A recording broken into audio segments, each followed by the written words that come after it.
আসসালামু আলাইকুম, welcome to চিত্তপ্রাঙ্গণ।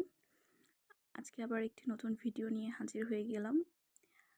আজকে আমি আপনাদের দেখাবো কিভাবে কেকের বোর্ডকে কাজে লাগানো যায়। এটা আমরা কম বেশি অনেকেই ফেলে দেই। কেক খাবার পরে যে বোর্ডটি থেকে যায় সেটা ফেলে দেই। তো আমি সেটা ফেলে না দিয়ে সেটাকে একটি ক্যানভাস হিসেবে ইউজ করেছি। আমি এটাকে একটু পেইন্ট করব পাতাগুলো, সেজন্য রং প্রিপেয়ার করে নিলাম। Green and golden colour mix করে নিলাম। এখন একে একে আমি পাতাগুলো পেইন্ট করে নিব। এটা পেইন্টিং না, এটা হচ্ছে টেক্সচার আর্ট। তো নেক্সট আমি টেক্সচার আর্ট নিয়ে কিছু ভিডিও নিয়ে আসবো আপনাদের মাঝে। আশা করছি সবাই পছন্দ করবেন। তো এটা তার প্রথম একটি আর কি ভিডিও তার মধ্যে।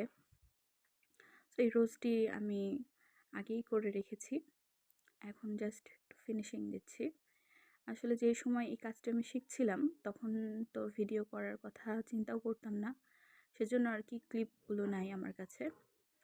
আজকে একটু শুধু ফিনিশিং দিব, সেজন্য এতটুকুই ভিডিও নিয়ে আসলাম। আশা করছি আপনাদের ভালো লাগবে। তো নেক্সটে যে ভিডিওগুলো সেগুলো আরও সহজ করে আমি উপস্থাপন করার চেষ্টা করব, যে টেক্সচার আর্ট কীভাবে খুব সহজে করা যায় সেটা নিয়ে ভিডিও থাকবে। তো আমি একে একে সব পাতাগুলো রং করে নিব এবং একটু ড্রাই হওয়ার পরে একটু গোল্ডেন দিয়ে একটু শেড দিয়ে নিব। আসলে এটা লাইট স্বল্পতার কারণে অতটা বোঝা যাচ্ছে না, কিন্তু বাস্তবে এটি দেখতে অনেক বেশি সুন্দর লাগছে। যখন লাইটগুলো পড়ে গোল্ডেন কালারগুলো অনেক বেশি চকচক করে, দেখতে অনেক সুন্দর লাগে। তো এটা চাইলে আপনারা সুন্দর করে একটি দেয়ালে ঝুলিয়ে রাখতে পারেন, দেখতে অনেক সুন্দর লাগবে, ঘরের সৌন্দর্য অনেকাংশেই ফুটে উঠবে।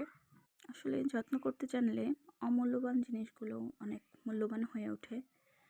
এই যে আমার ফাইনাল লুক কেমন লাগছে অবশ্যই জানাবেন। রিলস এটার আপলোড আগেই করেছিলাম। এই ভিডিওটি দেখে কেমন লাগলো আপনারা অবশ্যই কমেন্ট করে জানাবেন। আর অবশ্যই চিত্তপ্রাঙ্গণের সাথে থাকবেন, অ্যান্ড বেশি বেশি লাইক, কমেন্ট, শেয়ার অ্যান্ড অবশ্যই সাবস্ক্রাইব করে দেবেন। দেখা হবে নেক্সট ভিডিওতে। ভালো থাকবেন। আসসালামু আলাইকুম।